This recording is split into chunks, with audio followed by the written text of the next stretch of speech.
One, two, one, two, one, two, one, two, one, two, one, two. You're welcome.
Morning, everyone.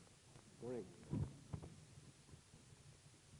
House Democrats have made clear from the very beginning of this Congress that we will work to find bipartisan common ground with our Republican colleagues on any issue, whenever and wherever possible, in order to deliver real results to the American people. Once again, this week we stepped up to get legislation over the finish line connected to the child tax credit and the low-income housing tax credit, as well as disaster relief that will make a difference for hardworking American families. Once again, more Democrats than Republicans supported legislation on the floor of the House that is designed to deliver real results and make life better for the American people. At the same period of time, we've also made clear that we will push back against Republican extremism whenever necessary. This week, we continue to see performative politics and political stunts from our Republican colleagues. There are a whole host of issues that we could be working on together. The economy, affordable housing, public safety, national security, the challenges at the border. Extreme MAGA Republicans have chosen to spend the week focused on Secretary Mayorkas and Taylor Swift. That's their agenda. It's performative politics. Marjorie Taylor Greene, who's one of the ringleaders of the extreme MAGA Republicans, is on the floor right now. Not trying to solve a problem for the American people, but once again to bring another frivolous censure resolution designed to inflame and castigate and further divide us. Don't we have enough division in America right now? Don't we have enough challenges that we should be working together to solve? But all we get from the extreme MAGA Republicans are political stunts and performative politics, and it's a shame. Questions?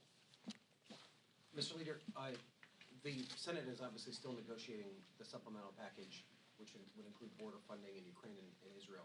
But Speaker Johnson seems to be not interested in whatever they deliver before the text is even revealed. This despite the fact that there does appear to be enough both Republicans and Democrats to pass the legislation if it were to make it to the House. Have you and your colleagues discussed any effort to try and bring this legislation to the floor outside of the Speaker, a discharge petition, something along those lines, and how urgent do you think this need is? And then secondarily, if it emerges in a situation where the border package is something that Speaker Johnson just won't move on, do you believe that that should be separate from Ukraine and Israel in a separate package? Well, there are 3 steps to this process. First, we need to evaluate what comes out of the Senate, if indeed an agreement is reached, have a family discussion about the best way to proceed if there is legislation before us sent over from the United States Senate, and third, enter into a course of action designed to make sure we are delivering real results and solving problems for the American people, as opposed to playing partisan political games. For months, the American people were lectured by the extreme MAGA Republicans about the need to deal with some of the challenges at the border. House Democrats, President Biden, Senate Democrats are ready, we are willing, we are able to work together to address the challenges at the border and fix our broken immigration system. It should be done in a comprehensive, bipartisan, humane fashion. That's President Biden's commitment. That's the Senate Democratic commitment. That's our commitment. Lectured for months about issues at the border. National security funding held up by extreme MAGA Republicans who tied funding for Ukraine, and that's a war that's all about democracy and freedom on the one hand, autocracy and tyranny on the other. And we, as Americans, always stand on the side of democracy and freedom, held up Ukraine funding because of the border, and now they're against the legislative effort that they themselves were apparently for months ago. Why? Because the extreme MAGA Republicans who have taken over the Republican Party are not concerned with solving problems.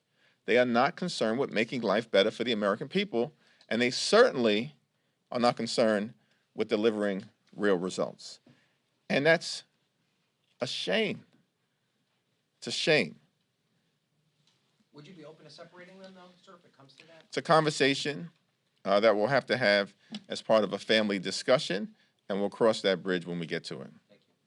Just to follow up kind of on what he asked, would you consider trying to get around Speaker Johnson if he doesn't bring it up to the fore? Would you consider trying to work on something like a discharge petition? We have to evaluate the substance of the legislation before we decide the best procedural course of action. Can I ask you about SALT for a second? New York Republicans tried to get that provision in the tax bill. It wasn't in there. Number one, do you think the path forward that was proposed in rules today is something you're in favor of? And number two, it's obviously a big issue in New York. We have that special election coming up in a couple of weeks. Do you think it was a failure that New York Republicans couldn't get that in and think that will help Democrats in Tom Suozzi? Republicans overall have failed on the question of the state and local tax deduction. Let's remember how this journey started. 2017, Republicans controlled the presidency, the House, and the Senate. And their signature piece of legislation that year was the GOP tax scam, where 83% of the benefits went to the wealthiest 1% in America, and they saddled hardworking American families with $2 trillion worth of debt so they can subsidize the lifestyles of the wealthiest amongst us who weren't even necessarily asking for those dramatic tax cuts. And in the process of passing the GOP tax scam, Republicans detonated the state and local tax deduction, which hurt middle-class families and retirees in New York, in New Jersey, in Connecticut, in Pennsylvania, in Illinois, out west, and at many points in between. Republicans created the problem when they blew up the state and local tax deduction and stuck middle-class families, in some cases, with tax bills that were $10,000 or $20,000 or $25,000 more than they might have otherwise faced. My colleagues from New York came to the Congress last year and said their top priority was going to be to fix the state and local tax deduction that Republicans broke, and they have failed to do it repeatedly. And I have no confidence in their ability to change that situation. It's going to take Democrats dealing with the tax code in a manner that puts middle-class families and hardworking American families first, as opposed to the wealthy, the well-off, and the well-connected, which is what Republicans continue to do. Thank you, Mr. Leader. So what do you make of Congressman Troy Nell's comments about Congresswoman Cori Bush following the DOJ investigation into whether she misused campaign funds? Now, he called her husband a thug and stated that if she were, quote, loud all the time, she wouldn't need security. Clearly peddled in racially inflammatory language. He should apologize. It's disgraceful. And as far as I know, the person that he called a thug actually served in the United States military, putting his life on the line as so many of our service women and men do. We've just seen the sacrifice that is made by the men and women of the U.S. military. It's a solemn responsibility that they undertake. And to casually just throw out language, calling people thugs, is shameful. Thank you, Mr. Leader. There have been an uprising and swatting incidents across the country that have affected members of Congress on both sides of the aisle. What's your reaction to this spike? And do you think that there's a legislative fix to what's been happening? Well, we should look at all available options in terms of partnering with the law enforcement community here on Capitol Hill and across the country to push back against these aggressive swatting incidents that do endanger the lives of the American people, the families of members of Congress, and the responding law enforcement officers themselves, because of lies that are being told to draw law enforcement officers into a situation that could, if gone wrong, result in people being seriously injured. It is an issue that I think we can work on in a bipartisan way. These swatting incidents, of course, are affecting everyone. And members of Congress should be able to serve free of violence, harassment, and intimidation on both sides of the aisle. so we can do what the American people sent us to Washington to do, which is solve problems and deliver real results. Thanks. Back, all the way back. I'll come back to you. There's been a substantial wave of layoffs hitting big news outlets. Just yesterday, reporters here on the Hill found out their outlet was shutting down for news reports. Curious if you have any reaction to that, if you have any concern about that, given our role in democracy. Yeah, we should all be concerned about the decline in the ability of the American people to receive information in a clear, a comprehensive, and a transparent fashion from the American media, which is central to our democracy. We have the Article 1 legislative branch. We have the Article 2 executive branch. We have the Article 3 judiciary branch. These are all important institutions connected to the great American democratic experiment.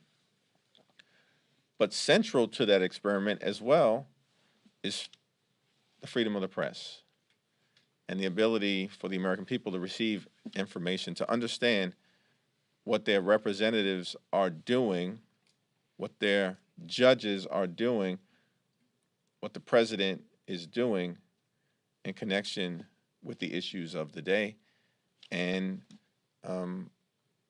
I think there are some efforts before the Judiciary Committee to figure out how we might be able to better support local news all across the country. And those are efforts that I hope, continue to lead to something fruitful.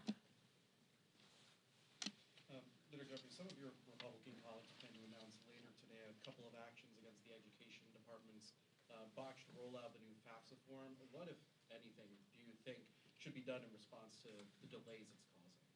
Well, we should take a look at the situation and make sure that any problems that occurred that create challenges for our young people pursuing assistance in terms of their efforts at higher education are resolved.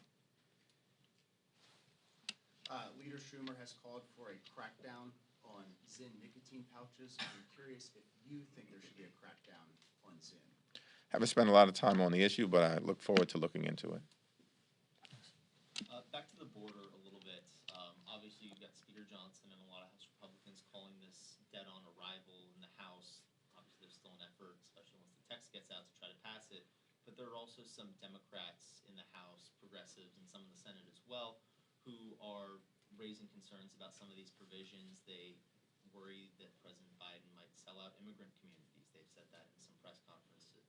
What's your message to those folks and their concerns on this package?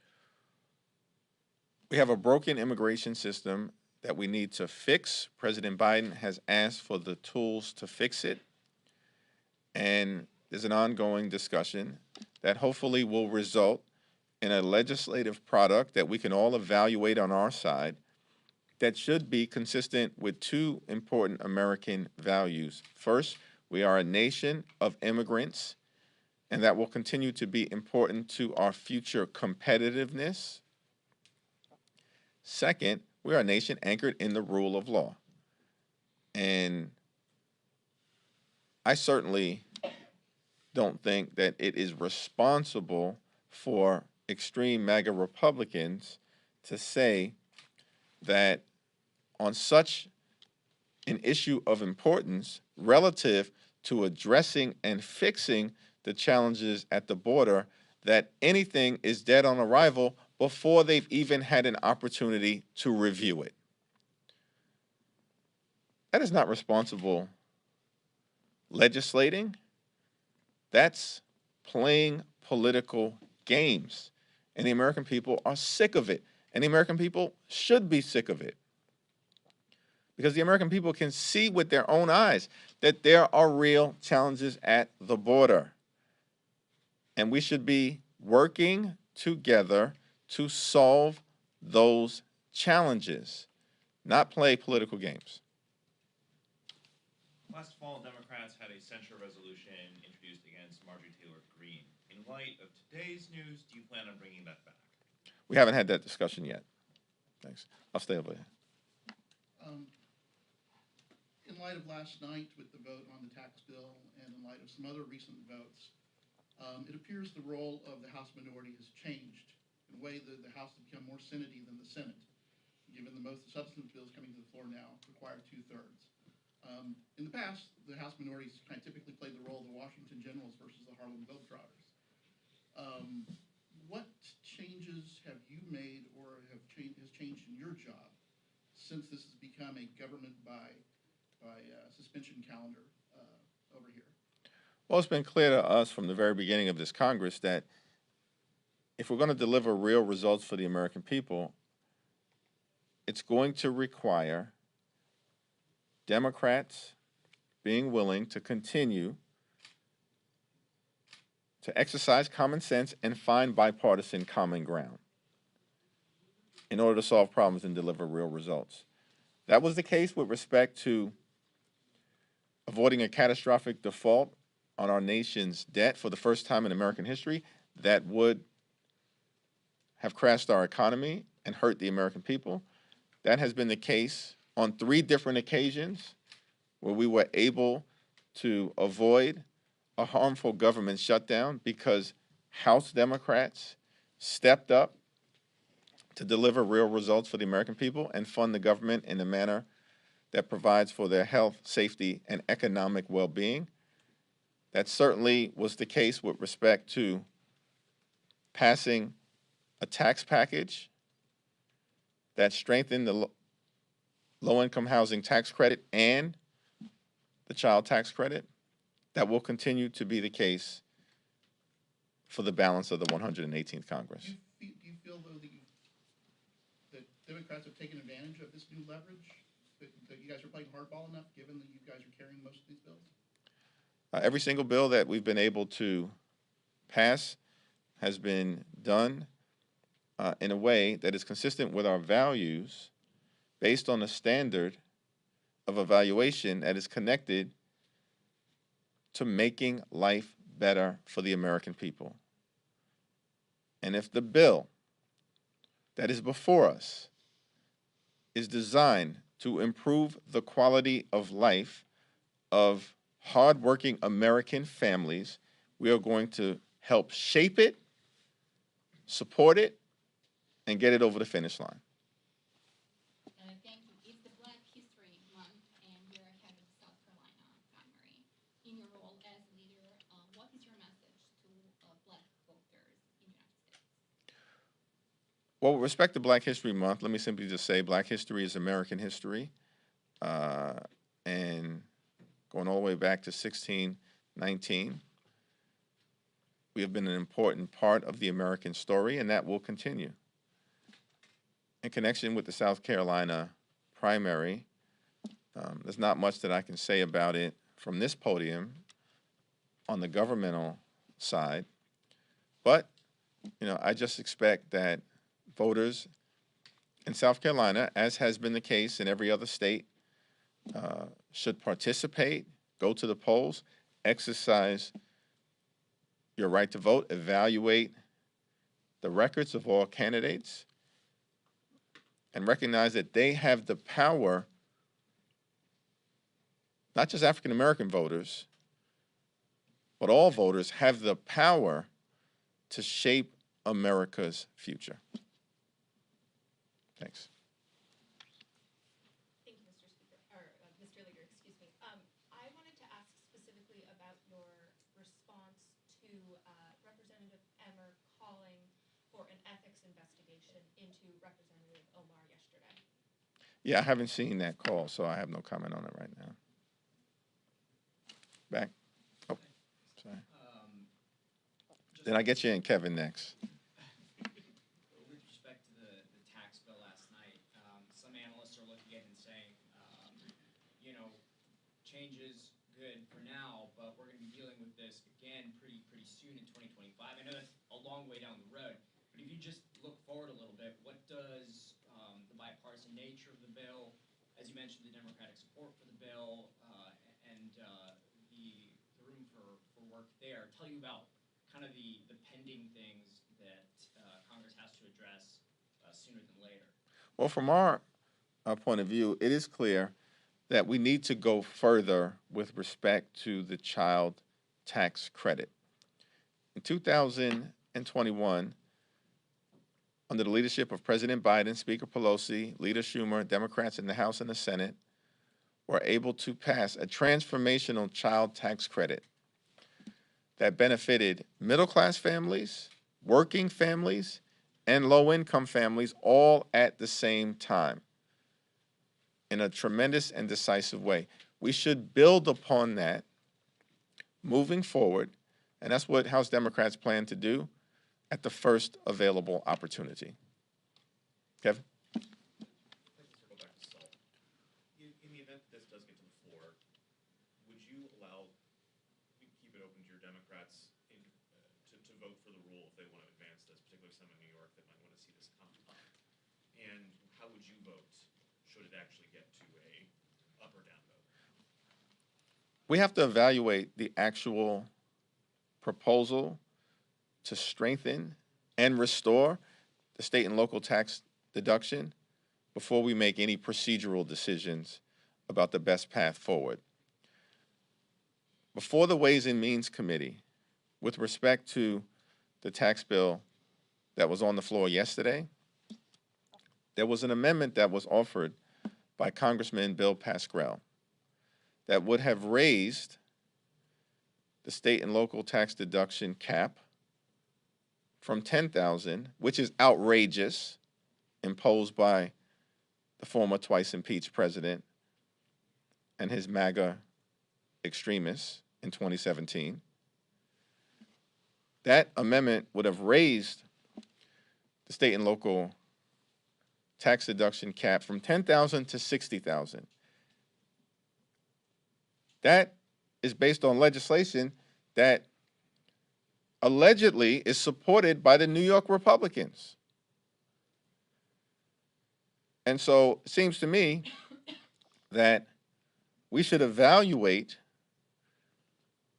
whether meaningful progress is being made on the state and local tax deduction based on the legislation that the New York Republicans themselves submitted, which raises the cap from $10,000 to $60,000. It's not my standard, that's their standard. And apparently they are for it before they're against it. Every single Democrat on the Ways and Means Committee voted for the Pascrell Amendment. Every single Republican voted against it. That's a record that eventually is going to be litigated before the people of New York State and the people of this nation. Thank you, everyone.